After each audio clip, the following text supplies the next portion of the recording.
Este é um roteiro de caminhada. Ele pretende guiar seus passos e seus olhos pela paisagem. Pretende que você pare e repare nessa paisagem. Mas antes de partir para ele, vamos fazer um pequeno desvio. Um desvio para dentro. Para te convidar a criar um catálogo imaterial da baleia, estou usando minha voz. Ela está combinando minha capacidade pulmonar e minha habilidade de articulação para que o ar se transforme em som, seja captado pelo microfone do meu celular e viaje pelas fibras e circuitos do seu celular e do seu fone, invadindo seus ouvidos, adentrando o labirinto, fazendo líquidos vibrarem e sinapses eletrocutarem. Feche os olhos e escolha uma palavra. Sussurre essa palavra. Fale um pouco mais alto. Repita quantas vezes quiser. Tente imaginar o ar enchendo os pulmões, como um balão que subirá ao céu, ar sendo empurrado para cima pelo esôfago e ocupando a catedral da boca, as pregas vibrando, o ar, a palavra e o seu significado esquentando e umedecendo na língua, dentes e lábios vibrando. A voz é uma matéria escura que se forma em um lugar em que não bate sol. Ela viaja pela treva das vísceras até encontrar um espaço maior e iluminado onde possa quebrar em ondas, até a margem de um outro corpo, uma orelha e um litoral. A história a seguir você pode escutar com o corpo parado e os olhos fechados, ou pode abri-los e começar a caminhar.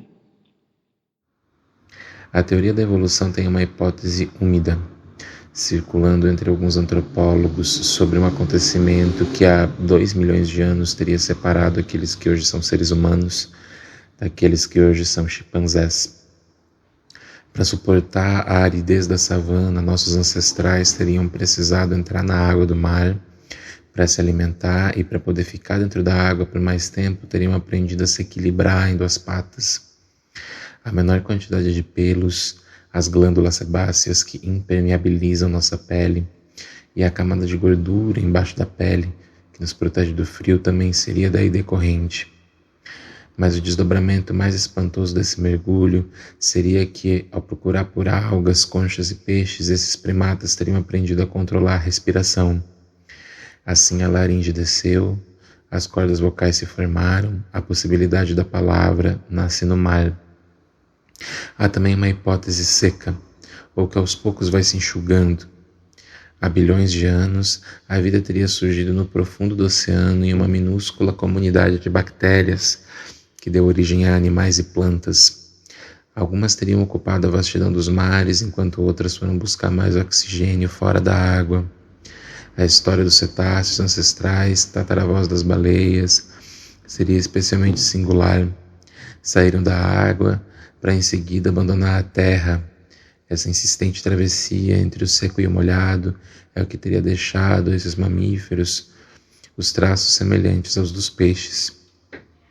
Pouco se sabe do que as baleias fazem nas profundezas abissais, mas se sabe com certeza que depois de algumas horas elas precisarão que seu dorso perfure a superfície do mar para respirar. Se quiserem cantar, a possibilidade do canto nasce na superfície. Algumas correntes da biologia marinha propõem que o conceito de cultura pode ter primeiro sido localizado no canto das baleias, milhões de anos antes da primeira brasa quente e pastosa de gordura riscar as paredes de Lascaux. As canções cetáceas são uma complexa e pouco decodificada ordem de comunicação que abrange de serenatas a chamados para alimentação, de alertas de perigo a lamento por luto, de demarcação de território a manifestação de satisfação e prazer. Todas essas manifestações podem ser ouvidas a muitos quilômetros de distância por uma rede de comunicação que usa do calor do sol e da pressão das profundezas para propagar o som. Se seus olhos ainda estão fechados, agora é hora de abri-los.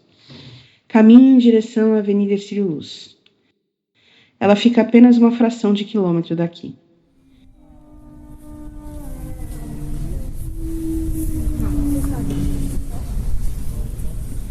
Atravesse para o canteiro central da avenida, onde há uma ciclovia. Encontre um lugar seguro, Um banco para sentar, uma árvore para se encostar, ou caminhe um pouco.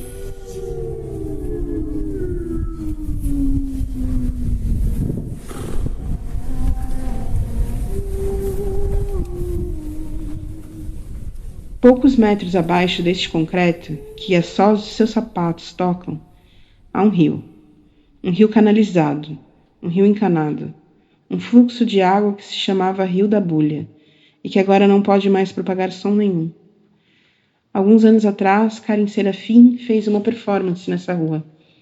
Em determinado momento, ela espalhava copos com fundo virado para cima e nos convidava a ouvir o rio, como uma personagem fofoqueira faria atrás de uma porta em uma cena de novela. O rio está invisível, mas ele está aqui. Cada vez que um ponto de parada chegar, você vai ouvir esse barulho.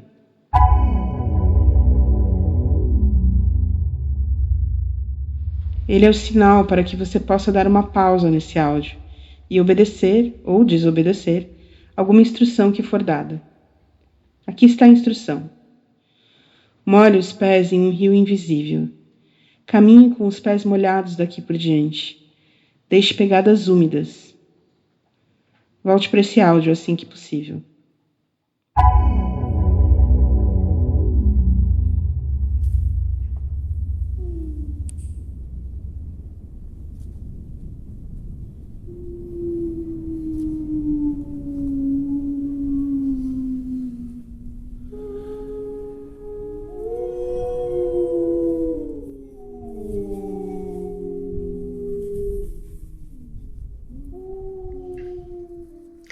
Atravesse em direção à rua Tiradentes e olhe para trás.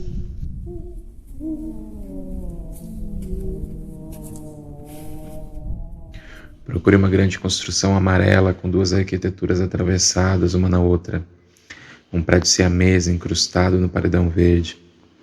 Esse é o Hospital de Caridade. É o primeiro prédio sustentado por massa gala-gala que você vai ver. Há ali, nesse horizonte, algo que um dia já foi um bicho que nadava veloz na água gelada. Um dos cemitérios mais antigos da cidade está no terreno atrás do hospital. Matéria viva e matéria morta se matizam. Siga pela rua Tiradentes. Aqui há vários prédios com uma arquitetura que parece antiga, mas nenhum deles tem gordura de baleia, até onde conseguimos apurar. Se você virar a cabeça para a esquerda, talvez você encontre um espelho exposto na entrada de um antiquário. Talvez seja na direita. Procure. Tire uma foto, talvez faça uma selfie. Se você olhar para a direita, provavelmente verá uma pequena formação, uma coreografia estática de manequins de meio corpo. Imagine como é ser um corpo pela metade, parado há anos nessa rua. Imagine como é ser outra parte desse corpo, a parte fantasma. Assim que possível, volte para o áudio.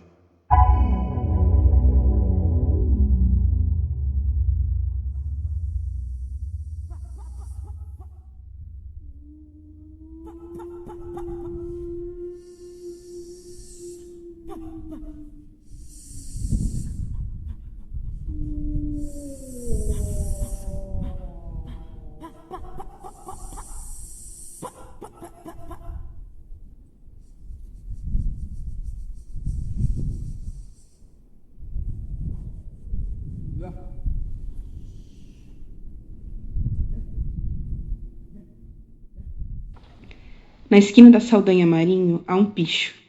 Duas figuras femininas, ETs, sereias, cogumelos. Elas parecem estar olhando para o mar. Elas parecem olhar para você. Siga à direita, subindo até a rua Vitor Meirelles.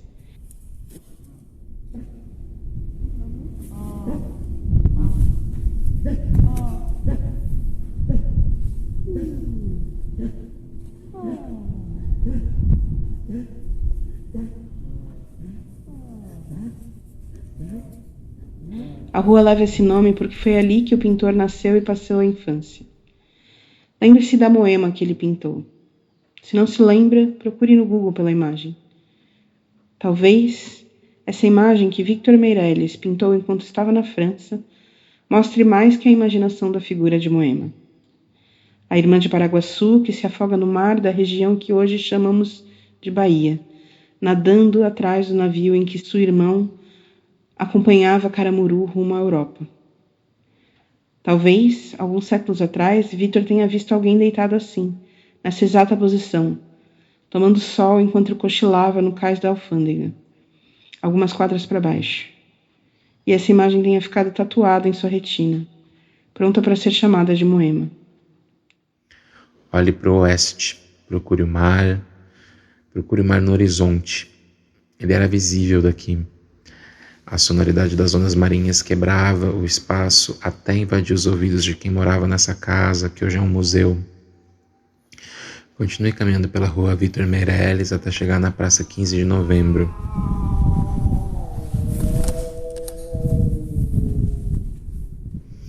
Desça um pouco para a esquerda até chegar em um prédio antigo pintado de amarelo, uma gema reluzindo ao sol ou perturbando o nublado do dia. Esse prédio tem uma placa do Sesc, esse prédio também é um museu hoje.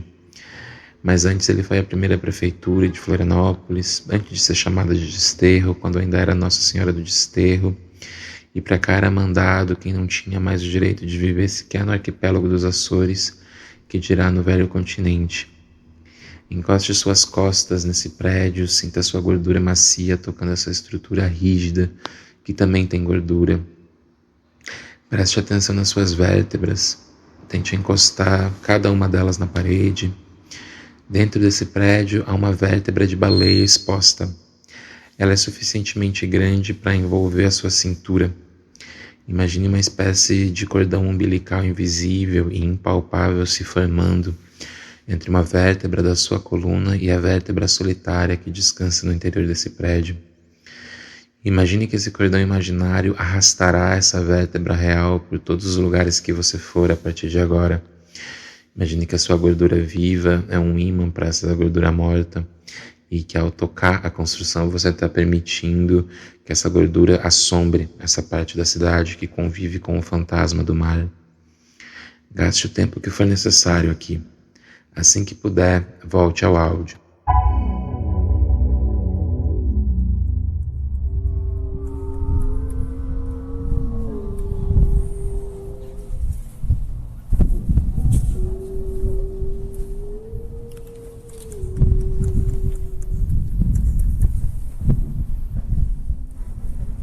Suba pela lateral da Praça 15. Suba a Rua dos Ilhéus, passe pela Câmara de Vereadores até chegar ao Teatro Álvaro de Carvalho.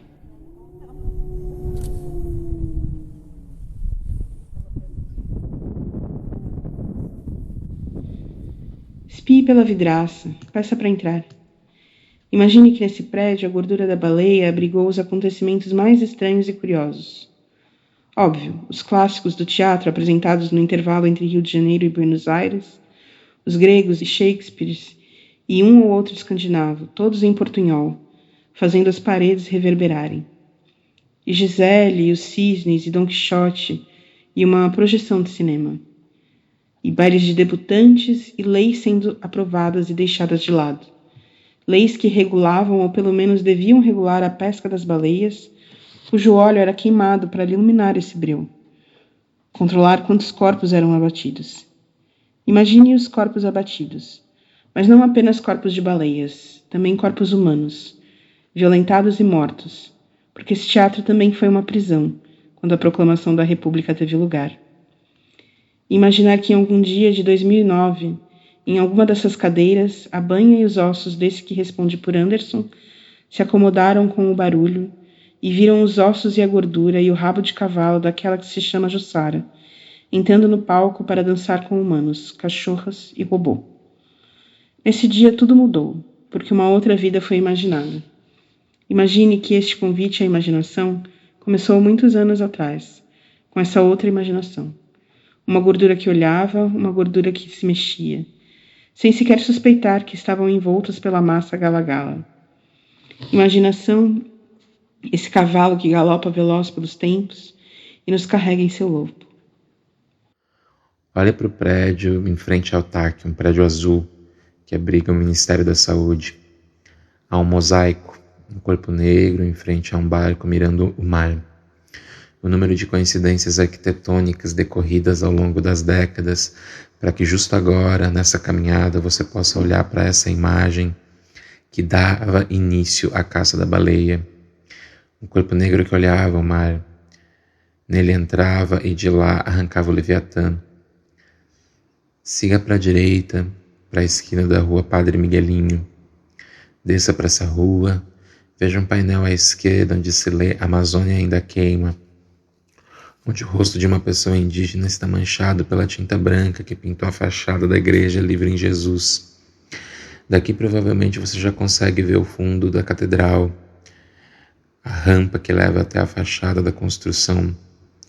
Você pode subir essa rampa ou dar a volta e subir pela escadaria principal. Você pode entrar na igreja ou não, pode tentar divisar as camadas de gordura, liturgia, tinta souvenir, os corpos de gesso visíveis e os corpos de carne e osso, agora somente osso, sepultados nas câmeras laterais. Dê as costas à porta da igreja, fique de frente para a escadaria que leva à Praça 15. Ainda no topo da escadaria, se encoste no poste mais à direita. Essa é a primeira vez que é possível espiar o mar em um pedacinho do continente. É como se você estivesse diante de um buraco de fechadura gigantesca. As árvores à esquerda e no topo, os ônibus amarelos embaixo e um pedaço do busto de Cruz de Souza pintado atrás do prédio que também leva o seu nome. Esse é o marco inicial da cidade, da vila que veio antes da cidade, uma das primeiras construções europeias em solo ocupado por sambaquis. Uma pausa informativa na página 273 de Moby Dick. Melville escreve que o retrato mais antigo existente, de algum modo, a representar a baleia, encontra-se na famosa caverna pagode de Elephanta, na Índia. A referida baleia hindu encontra-se numa área separada da parede que mostra a encarnação de Vishnu como um enorme Leviatã, conhecida pelos doulos como Matse Avatar. Na página 64 da Piauí de julho de 2022, a ensaísta Anya Srinivasan escreve que o registro mais antigo da caça de uma baleia está em uma pintura rupestre na Coreia do Sul, em uma rocha de xisto do Neolítico, de 8.000 anos. Guido Veny e Charles-André Van Loo pintaram Perseu, salvando Andrômeda do Leviatã nos séculos XVII e XVIII. No Antigo Testamento, na Torá e no Corão, quem quer que os tenha escrito, dedica um livro inteiro a Jonas e a baleia, o profeta engolido vivo nas entranhas e vomitado pelo peixe colossal. Estão documentados os nomes de baleia que inspiraram Moby Dick e as regiões em que contra-atacaram os baleeiros que as perseguiam. Tom, no Timor-Leste, Jack, na Nova Zelândia, Morquan, no Japão, Dom Miguel, no Chile. Pinóquio também foi engolido por uma baleia. Em Procurando Nemo, uma baleia ensina os peixes a falar em sua língua de canções. Existem incontáveis artigos sobre Tilikum, a baleia capturada na Islândia, ainda filhote, que puxou Dawn Brancheau, sua treinadora por 15 anos no SeaWorld, para dentro do aquário e matou ela em frente à plateia. Há um filme, Ferrugem e Osso, em que a Marion Cotillard interpreta uma versão dessa treinadora que sobrevive e, depois de ter as pernas arrancadas, volta para dançar com a baleia, o vidro temperado separando as duas. Há muitas reportagens sobre como Keiko, a baleia que interpretava Willy em Free Willy, vivia exatamente o mesmo drama que retratava. O pesquisador Bill François, na Eloquência da Sardinha, escreve sobre Old Ton, uma orca que estabeleceu uma colaboração com a família Davidson na Austrália, ajudando os humanos a arpoar outras baleias, ganhando uma parte da carne para se alimentar até o dia que não ganhou mais a sua fração canibal do acordo e morreu de fome. Tinha desaprendido a caçar. Há artigos científicos que relacionam o encalhe de baleias às explosões solares especialmente intensas. Mariana Henriquez escreve em Alguém Camina sobre Tutumba que um povo originário da Patagônia, os Selknam, interpretavam o encalhe de uma baleia como um presente do mar. Utilizavam cada tecido do animal, faziam lanças para a caça de bichos terrestres com as costelas das baleias. Ao contrário das baleias salvas da extinção, não há mais nenhuma pessoa com o sangue Selknam viva. Os cortes da carne da baleia têm nomes específicos no Japão, onde são uma iguaria até hoje. O Nesu, Kanoko, Akaniku, Kabura, Oba, Sonoko. Uma reportagem chocou leitores ao contar da baleia encalhada na Espanha, que trazia no estômago uma estufa de plantas completas. Lonas, mangueiras, cordas, vasos e borrifadores. A estrutura foi descartada no mar por uma empresa andaluza que produzia tomates. Nock, uma beluga, aprendeu em cativeiro a reproduzir algumas dezenas de palavras, de modo similar aos dos papagaios e outras aves. Há baleias famosas, retratadas e batizadas. Aquelas que ganham uma reportagem ficam conhecidas como a encalhada, a que engoliu um profeta, a que vomitou âmbar gris e deixou o pescador milionário, a que aparece no story que viralizou. Até cortes a serem comidos com haxixe recebem nome.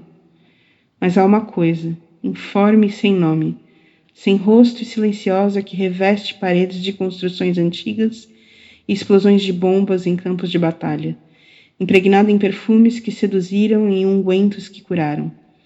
Uma força que apertou cinturas e arrebitou queixos, iluminou casas e ruas e fertilizou os solos.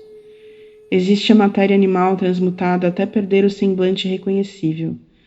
Um espectro, um fantasma, uma sombra, algo que ronda a história. Existe a baleia sendo desfeita. Olha as estátuas que ocupam o topo do Museu Cruz e Souza. Imagine ser uma musa em mármore. Sustentar essa mesma posição por séculos. Tente espiar pelas janelas do museu. Essa já foi a sede do governo, a casa de Ercílio Luz, que dá nome à Avenida de antes, e cujos ossos descansam na cabeceira da ponte que também tem seu nome. Dom Pedro II se hospedou nessa casa rosa, que era então iluminada pela banha de baleia sendo queimada. Olhe para a direita. Siga pela rua Tenente Silveira. Veja o perfil de Antonieta de Barros à sua frente. E desça para a esquerda, pela rua Deodoro. Há aqui outra igreja, a São Francisco. É provável que uma mãe guarani e suas crianças estejam vendendo artesanato próximo à entrada. Entre nessa igreja. Saia pela esquerda. Há um painel com informações que podem te interessar.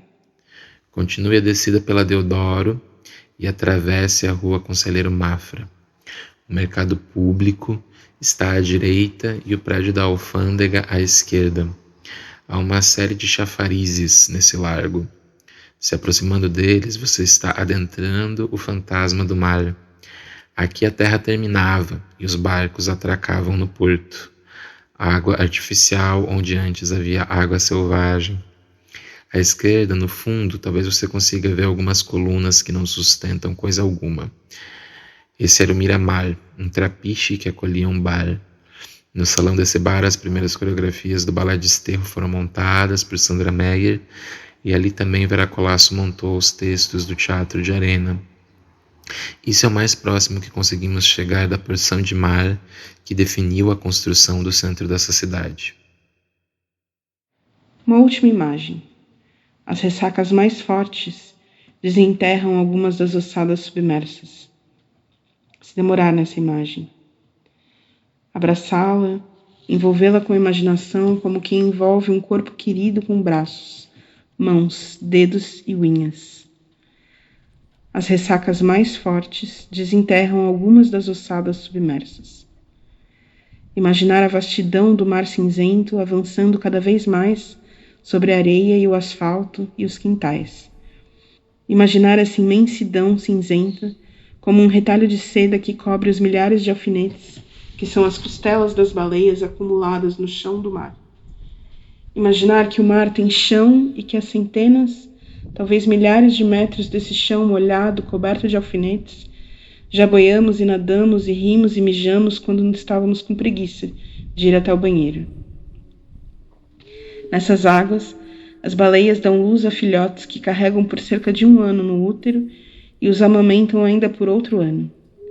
Nessas águas também, ao longo de 2 séculos, essas mães recém-paridas e lactantes foram arpoadas, sangradas e carneadas. Imaginar que essa porção de mar é berçário e cemitério. Imaginar a endorfina ou cortisol se alastrando pelo corpo colossal de uma baleia, enquanto ela se rende a sentimentos vastos, que podemos chamar, se rendendo à linguagem, de júbilo e luto. Imaginar um par de olhos que há 200 anos atrás se concentrava no cinza gelado do mar, imaginar um par de pés caminhando no Morro das Pedras, imaginar um par de mãos que agarram um pano branco e acena em direção ao céu quando é avistado ao longe um esguicho d'água. Imaginar que outros pares de olhos veem o aviso e os corpos que avançam para a água. Entender que é o gesto que dá nome a um lugar. Lembrar que dar nome a um lugar é um gesto. A história se inscrevendo no espaço, a geografia se localizando no tempo. O nome de uma praia ou de um rio nadando que naquela porção de água um dia sucedeu. Praia da Armação, Rio do Sangradouro, Praia do Matadeiro. Se demorar na seguinte imagem: o leite, o sangue e a gordura vazando pela ferida aberta pelo arpão logo abaixo da natadeira, e matizando de vermelho e branco o cinza do mar. Se demorar na seguinte pergunta: para que se caça uma baleia? Recordar que o mundo existia antes do petróleo e da eletricidade serem dominados. Recordar que casas, praças e esquinas precisavam de óleo queimando para serem iluminadas. Recordar que antes do cimento, casas e igrejas e teatros precisavam de liga em sua argamassa para permanecer em pé. Recordar que as bombas precisavam de glicerina para explodir e que espartilhos, guarda-chuvas e cartolas precisavam de barbatanas para apertar as costelas, proteger da água e tapar as cabeças. Imaginar também uma revolta das baleias. Imaginá-las afundando barcos e partindo arpões, lançando pescadores para os ares e criando milícias para defender as tainhas durante o inverno. Imaginá-las rasgando as redes como se fossem teias de aranha. Baleia. Se demorar na materialidade da palavra, na pequena explosão de ar que o B desencadeia para dar passagem ao A, na volúpia úmida que a língua toca, o palato para que o L arraste o E, o I e o A, reparar na explosão de volúpia que é dar nome a esse bicho em português. Reparar que tudo que se desencadeia nessa terra em que se fala português, com as vogais amplas e as consoantes amaciadas, é atravessado pela colônia, de modo similar ao que o arpão atravessa a carne. Imaginar as outras palavras de outras línguas que dão nome a esse animal. Imaginar pescadores e piratas, imaginar suas línguas, dentes, palatos, lábios úmidos de saliva e quentes de respiração, falando o inglês, o norueguês, o russo, o japonês. Pronunciar as palavras whale, kval, kit, kujira. Pronunciá-las mesmo sem saber pronunciar. Memorizar a pronúncia inventada. Fechar os olhos e pronunciá-las uma e outra e mais uma vez. Reparar na coreografia miúda, úmida e quente que a carne e o osso da boca fazem. Imaginar essas palavras sendo ditas nos barcos. Imaginar esses barcos navegando nas praias de todo o Brasil. Imaginar essas palavras se deslocando pelo litoral da terra, como elas se deslocam pelo litoral da nossa carne.